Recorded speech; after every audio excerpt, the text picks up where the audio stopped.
Yo, what is up, everyone? Here with another video. It's been a little bit. Our most recent video, I think, was the Blunder video that went up. Yeah. So basically, like, this is what happened. So I wanted to record a Worlds video and like really do it justice. So I spent like a ton of time thinking about what I was gonna do, and basically, I jumped between like multiple different videos, stuff like that, and then I ended up coming to Canada, so I kind of delayed it. And I just realized like I don't want to delay this so long that like at this point the video like doesn't matter. So like I'm just going to just go with it and like do the best I can with like what I have. So hopefully you guys enjoy it. I mean, we're still gonna be going over, like showdown and stuff like that. So it's all good. But yeah, pretty much, Worlds was a really crazy event for me. It was my first time playing in Worlds, so it was a very unique experience and something that I hadn't exactly been, I didn't exactly know how it was going to go, right? Because for me, right, I'm a really good player. I think that's fair to say, especially in this current, or like what was the current format, right? I felt pretty confident about my chances, and I knew that as long as I played well, like I would be fine. And the tricky thing is that I really needed to really just focus up and like not worry myself too much. But what I'm gonna do is kind of take you through the team that I used for it and kind of like how it came together. And basically like a little bit of insight on the entire season for me, but I'm gonna like kind of take more time to do that like later on, right? But for this video, I'm gonna focus more so on just like the world's team, how it came to be. So pretty much, the world's team obviously was heavily inspired by the six that Gavin Michaels used. Now, if you guys don't know, like one of the common things that I think you can do as like a top player is if you see a team that's good or you think that it's relatively good, you can usually like take this team and kind of edit it to be better, right? Or at least that's something that I've done a lot. Obviously there have been exceptions where I've just built stuff from scratch, but I found out in this format that like it's kind of tough to really like super innovate because you have like this pool of mons that are just really good. And I had pretty much been sticking with Evaltal Groudon throughout majority of the season, right? Like I ended up using Zacian Groudon actually in um, Salt Lake City. Then I ended up using Evaltal Groudon at the next three events. EUIC, I got top four. Then I cut Indianapolis regionals. And after that, I was just getting points, but like it wasn't really enough to like justify it for me, like using it more. And I noticed the meta had shifted away from Evaltal being good because a lot of teams ended up now like biasing towards Zacian Ogre, which was kind of annoying. And we kind of had a shift in the meta that just made Evaltal like not so optimal, right? So Vancouver regionals, I get no points at this regional, right? Um, so the reason why I bring this regional up is because Gavin Michaels uses the six of Lunala, Groudon, Incin, Venusaur, Grimmsnarl, and Charizard. Now, first when I looked at this, I wasn't very impressed. Now, this kind of came down to the sets that Gavin used as well.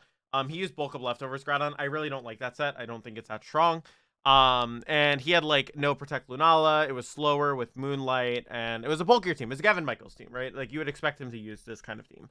So I kind of thought about the six, and I was like, there are ways you can make this better, right? And this is before NAIC. And I'm like, there are ways to make this team better and stuff that I can do to change this team to make it work better, right?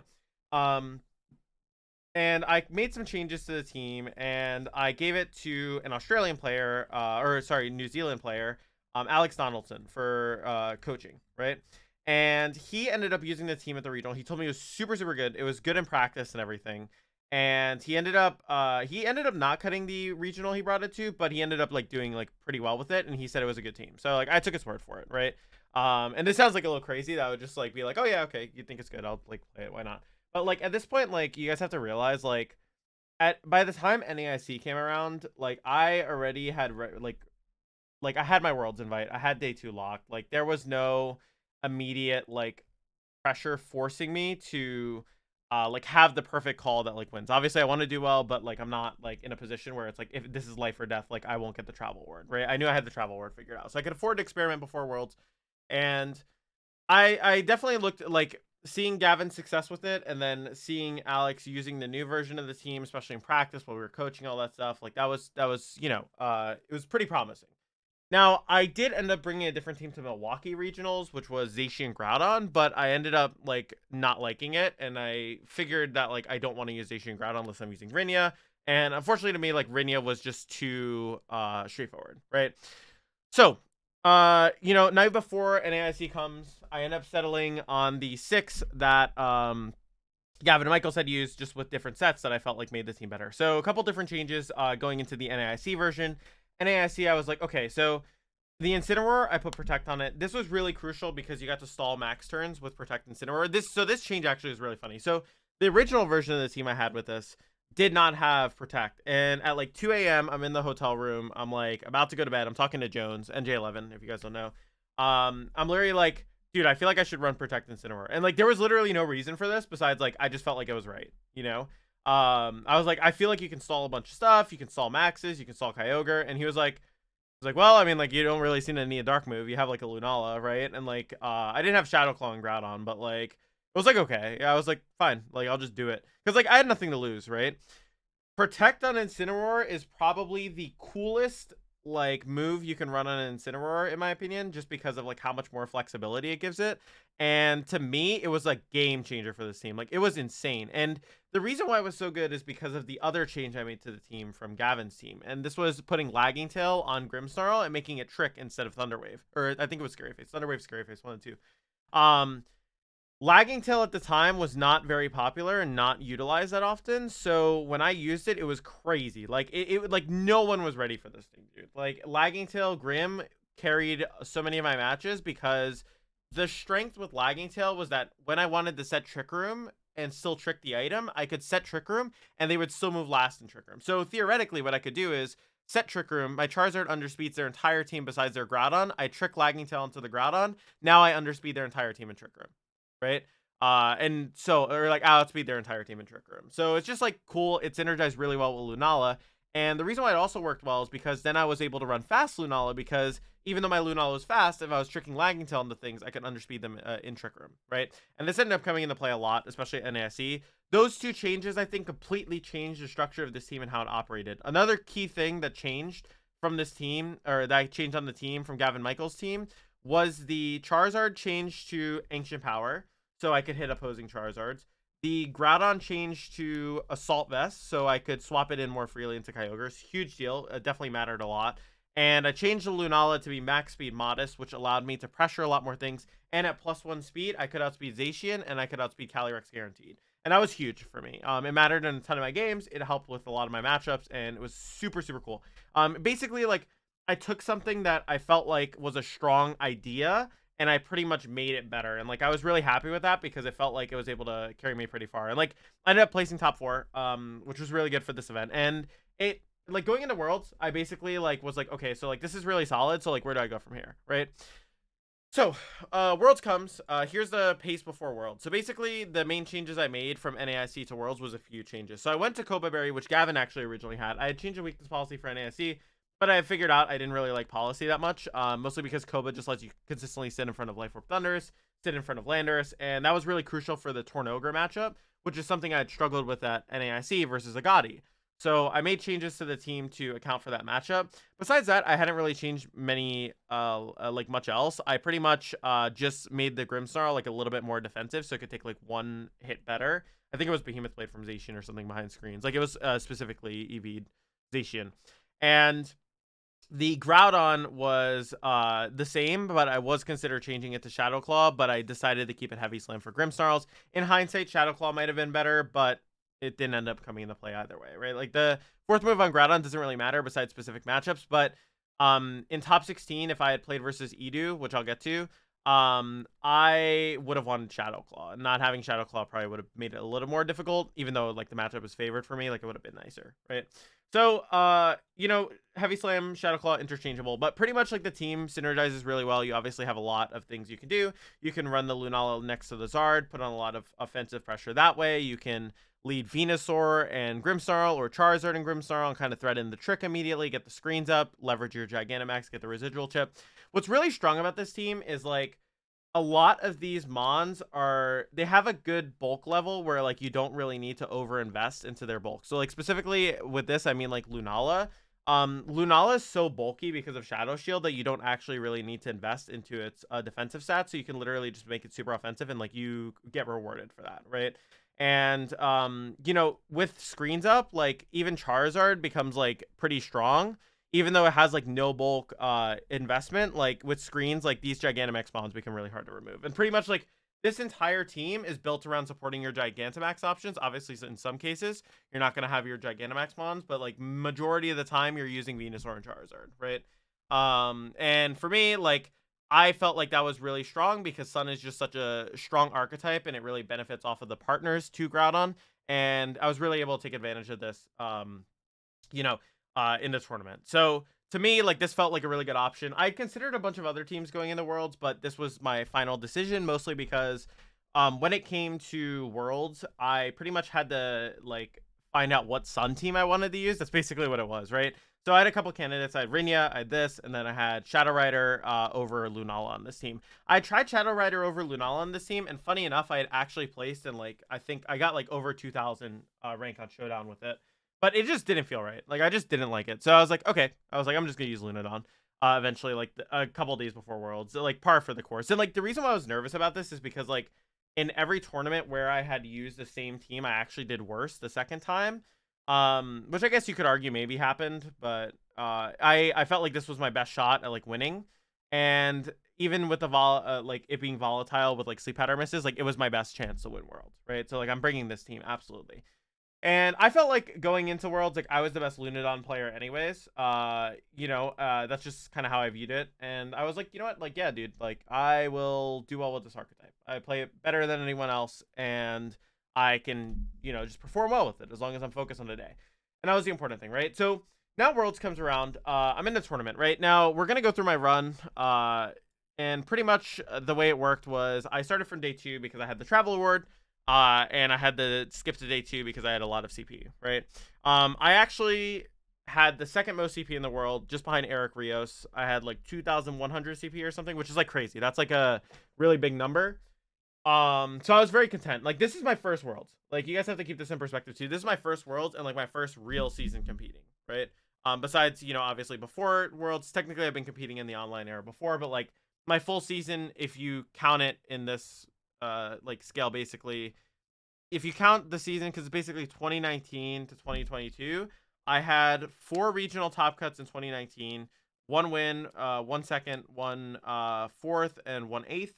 Then I come back, top 4 at Salt Lake City, top 4 UIC, Indianapolis top cut, then whatever, like middling regionals, and then finally top 4 NAIC. So like I had a really good season up until this point, right? And I just wanted to make sure that like Worlds was the cherry on top, so when I look back at this season, I could be like, you know what, like I did a lot in Sword and Shield, and like I'm proud of what I did. I did a lot during this season, like I'm proud of this season, right? So that was important to me. So night before, obviously I'm a little stressed out, but I'm ready. I show up to the venue the next day, and finally it is time to play. So round 1, I'm versus Alex Soto. Now, Alex Soto's matchup actually is like pretty even-ish, I'd say, for like both players. Alex approached it very differently than I expected in game 1, and I was too scared of Trick from the opposing Grimmsnarl to where I played too passive, and I just got punished really hard. So it was just like a loss immediately. Game 2, I ended up playing a lot more aggressive. I ended up winning the game, and then game 3, I just ended up getting like outplayed towards the end. And I realized like right after this, because starting with a loss at Worlds like really sucks.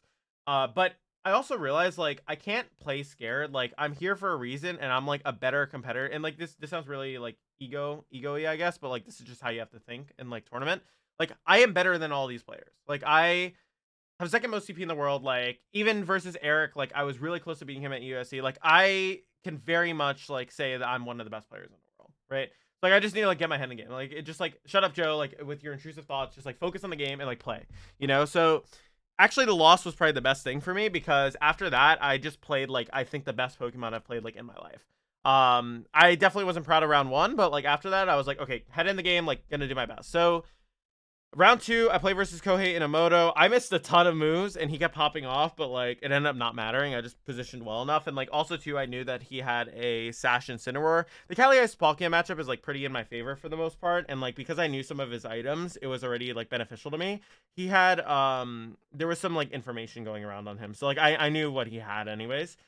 And then I ended up playing round 3 versus Lucas Arabelli. Now versus opposing Lunadon, I can't stress. I've been playing this team for so long, guys. Like, I knew this matchup inside and out. I knew every single possibility coming from the opposing player.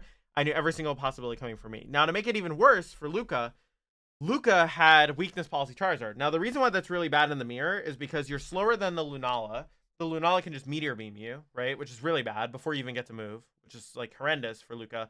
And then on top of that, the Charizard that I have, Life Orb, Rockfall, as long as I don't let a light screen go up or I just play aggressive enough, like the Charizard is not doing near as much work as my Charizard is to the opposing team because I'm just doing way more damage immediately. Weakness policy Zard relies on like the basically like it getting procced to like do well. So I was able to take advantage of that. Game one was pretty close, I'd say. Like Luca made it like as close as could be, probably, given the scenario. And then game two was just like a wash. I was in like a really, really good position starting on turn one, and I just pretty much nuked everything with Charizard, and then it was just his Charizard versus like the rest of my team. So I was able to win from there. We had a lunch break for a little bit after that. I was like, okay, like 2-1, you know, pretty solid.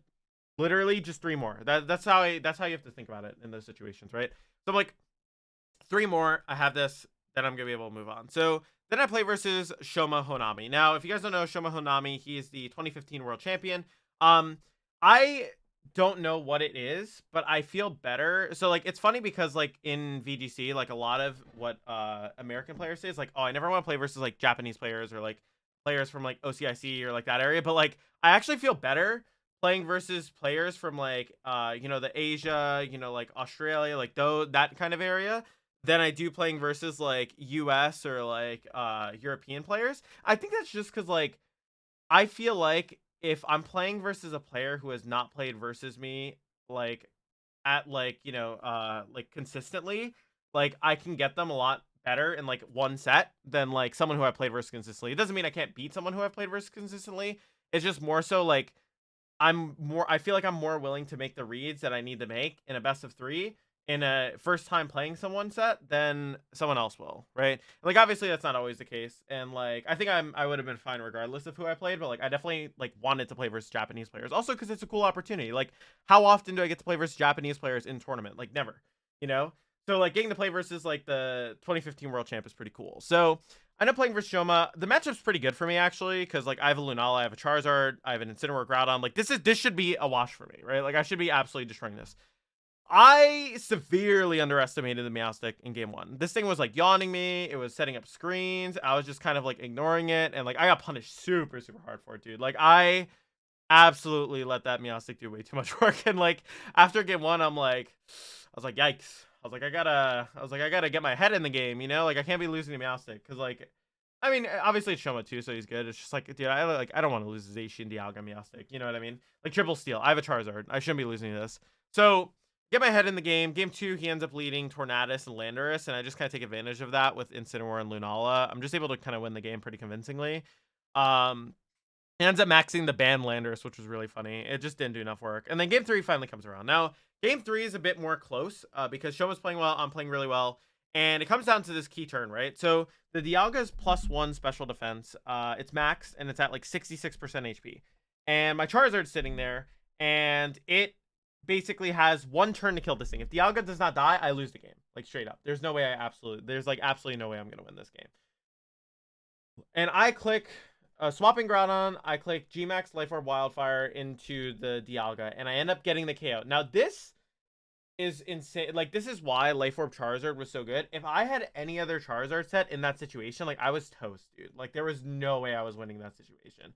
And, like, I felt so good after that set, getting that KO on Dialga, just because of how crazy Charizard is. It's like absolutely a nutty mon, and like I was so happy with like how that turned out because it could have gone really bad. So also I'm gonna fix this record so you guys can see after. So I beat Shoma. I'm feeling pretty good now, right? Like I'm literally you know, 2 wins away now from Top Cutting World. So to me, like this is like this is great, you know, like I'm pretty much doing the way, like I'm performing the way I wanted to. So next round, I play versus Zima Blanche. Now, I mentioned to you guys that I ended up changing to Koba Vinu because I wanted to deal with this Zacian Ogre Tornogre matchup better, right?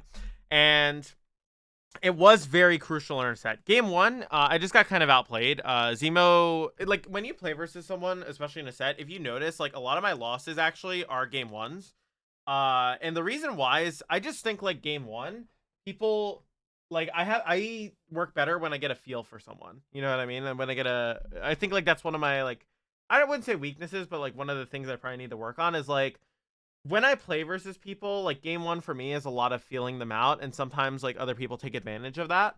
And they're able to play like they play super aggressively game one, and like they can kind of steal the game from me, right? And to me, like it's been definitely something I've been more reflective on and like been more conscious of now, like playing tournaments after this. But it definitely like helped a lot of my opponents because at Worlds, you know, like everyone has like that, like oh I don't want to play too risky and like get punished, but like I kind of realized like you kind of have to play risky, right? Um but yeah, so I got punished like really hard game one on a bunch of reads. Game two, I'm like, okay, you know what? Like, I'm getting read. Like, I am going to read them, right? So I end up leading Charizard and Incineroar into Zacian and Incin, or like Zacian Lando. I forgot which one it was. That's like horrendous for my opponent. Like, that's absolutely not what you want to like play against when you're playing the Tornogre matchup. And then finally, game three, you know, I end up winning that game pretty convincingly. It's like a wash. I absolutely sweep. Then I go back to Venusaur, and I luckily, you know, I'm able to land on my sleep powders. I played a lot better with the Venusaur this time, and I was able to win the game. So now I'm sitting at 4-1, and I'm feeling great. I just beat the team that like gave me a lot of trouble at NAIC. Yeah, beating a world champ, and like even the other matches, like they felt like light work for the most part, as long as I was playing well. So I was feeling like really solid about my play. So then I get picked on stream to go versus Flavio Del Pidio. So this matchup, I knew what he was using. It was so on paper, it looks really bad for me, right? Like it looks like absolutely like horrendous for me. And like in practice on stream, like it looks like I got absolutely bodied. Like I had no way to play out of it. But that's not really true. I had like outs versus this, but I didn't really like recognize it. And like after getting a feel for how Pato played in game one and game two of our Swiss set, I actually felt a lot better, even though I was playing him in cut, which I didn't really want to do. Like I still felt better that I was like that I at least had played versus him before and like got my ass beat, because then I knew like okay, there are things that I need to do to adjust to this team in Top Cut that I know he's going to do, you know, in that I know he's going to do because of how he played in Swiss, you know. So sitting at 4-2 now, I'm like, all right, well, this isn't so great now because like now I have to like win. Or like it's not that it isn't so great. Like I'm one away from cutting worlds, right? So it's not the worst. But I'm like, there's some players I definitely don't want to pull. So Snow actually, funny enough, was one of the players I didn't want to pull. Not necessarily because I felt like I couldn't beat him, but mostly because like, well, he's really good, right? So it would have been like an annoying match regardless. But more so the fact of like he's you know he's a pretty good friend, and like I would have liked to see him in cut, you know. But you know, we had talked a bunch in the morning as well, and like he's a pretty chill dude, so it was really nice getting to talk to him and spend time with him. Japanese players were actually awesome. Like I actually probably spent most of my worlds, besides like talking to my friends, like talking to Japanese players, just because like it's such a rare opportunity, and it was really nice to just like kind of get to talk to them and stuff. But anyways, I play versus Tomoyuki. Now I am not exaggerating when I say like this set is probably the best set of Pokemon I've played in my life, up to this point. I think it was probably the most emotional set and like the craziest thing. Like it reminded me why I love Pokemon so much, just because of like how much of my heart went into it, how much of Snow's heart went into it, and like how crazy the game was overall, right? Like it was nuts. So to set the scene for you guys, okay, we're both sitting on the edge of the table. You know, we're playing versus each other, and there is a group of like I'd say like 30, 40 people watching me. I have my dad, I have Sierra, I have my dad's fiance there, I have all my friends watching. It is insane, dude. Like this is a like I'm shocked that this wasn't streamed. I'm kind of glad it wasn't streamed in a way because it was a nice little like personal moment that I'll always remember. I would have liked the match to be recorded for sure. But like it it was pretty much like the most important set of my life up until this point, right? Like I knew I was so close to this goal I wanted to achieve, and like I was literally going to get it. I told myself I'm like I'm not gonna lose here, you know. So I play game one versus Tomoyuki, and I end up losing. Right now, when you lose your game one, it puts a lot of pressure on you, right? Because now you got to win these next two.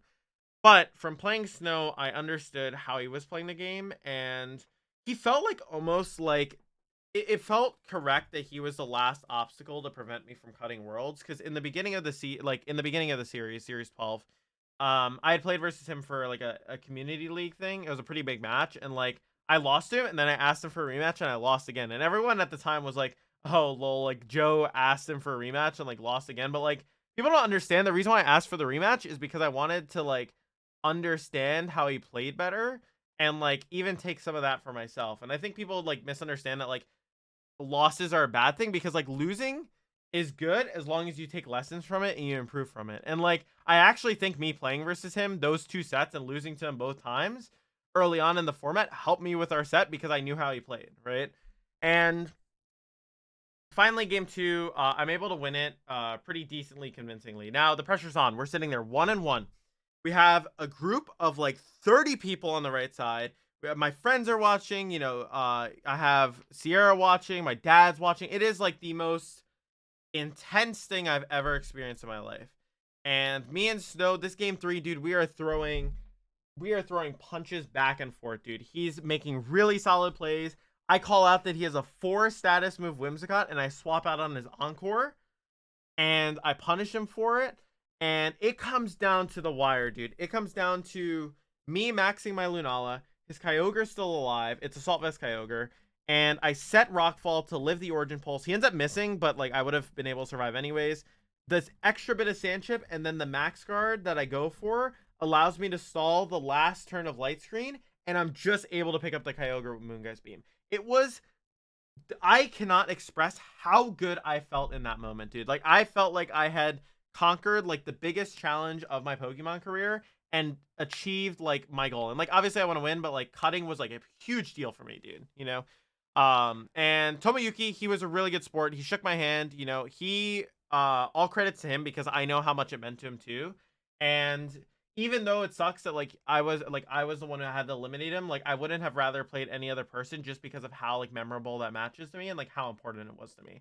And like I remember getting up and like just breaking down, like crying. Like Sierra's there, like I give her a hug, like my dad, I give her a hug, like give him a hug, and like it was meaningful, like it was the most meaningful match of my life.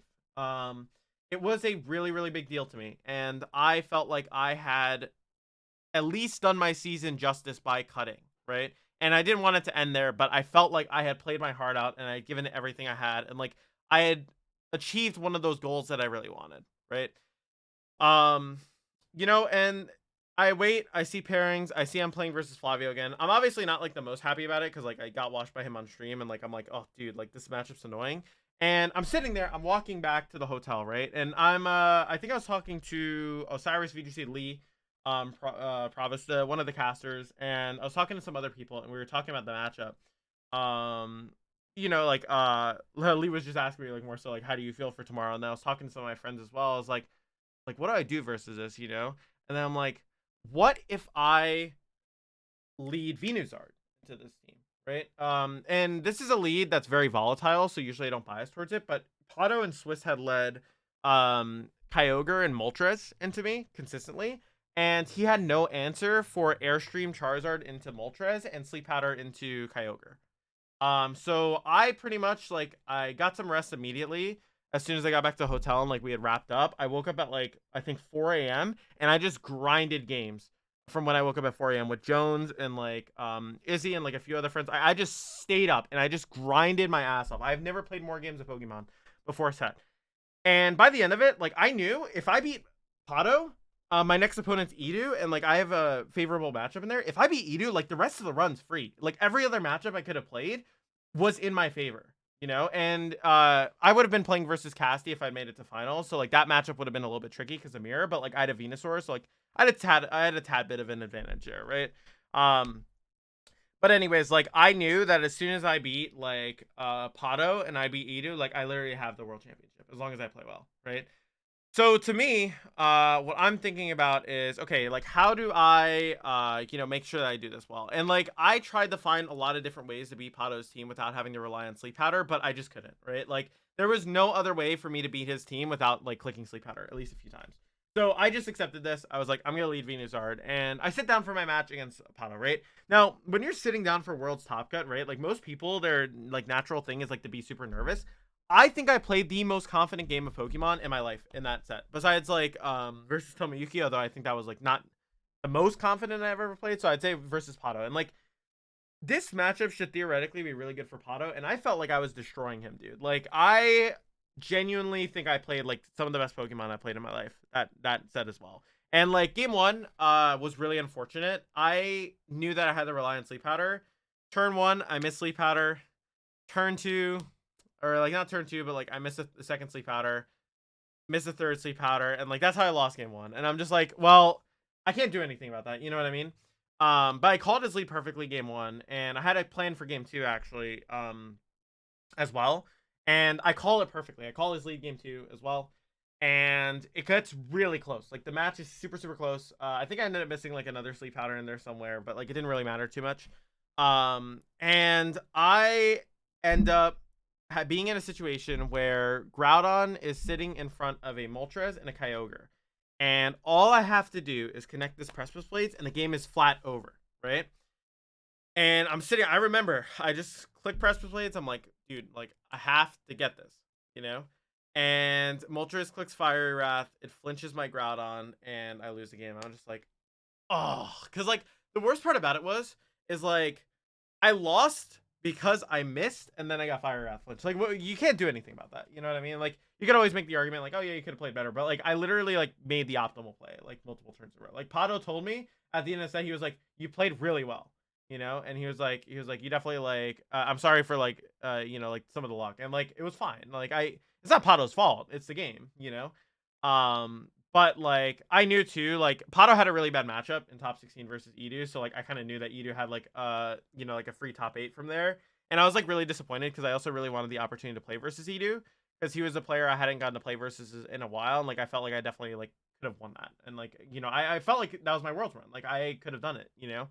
Well, like, won my first worlds. But obviously at first I was super bummed because like losing in top cut is like the worst feeling ever because you feel like you were like almost there but like you weren't, you know. I actually also didn't realize you can get like a hat or whatever, or like, you know, like some kind of like prize.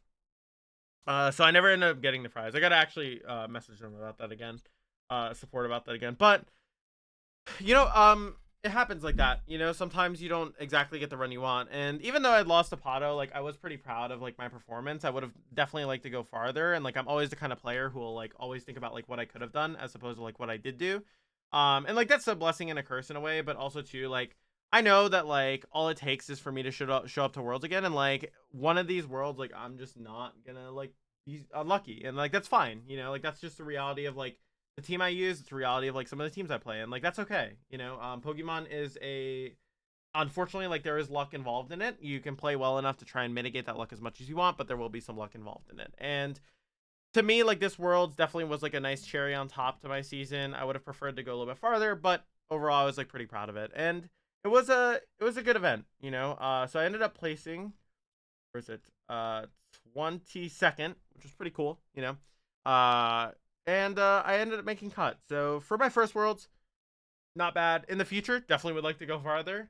But yeah, I hope you guys enjoyed this video as well. It was a very like I went through so many different like ways of making this video, and I just like eventually I just realized like I need to release this video, and like I want you guys to be able to like, you know, hear about my Worlds experience. So like hopefully this video did it justice. Hopefully you guys enjoyed it. Let me know if you guys would like to see like season recap of like my series 12 season, because I definitely wouldn't mind like going over it as well and like talking about it. And like also I'm probably gonna be making some more content like aimed at like getting ready for Scarlet Violet, talking about some mechanics, stuff like that. But yeah, once again guys, as always, thank you for the support. Make sure to check out the Patreon if you guys would like to support me beyond this. I post teams for like the new VGC grassroots format up there. I post teams for, you know, series 15, all that other stuff up there in the meantime. And I'm definitely going to be doing a bit of a revamp going into Scarlet Violet, what's going to be on there, so definitely make sure to check that out.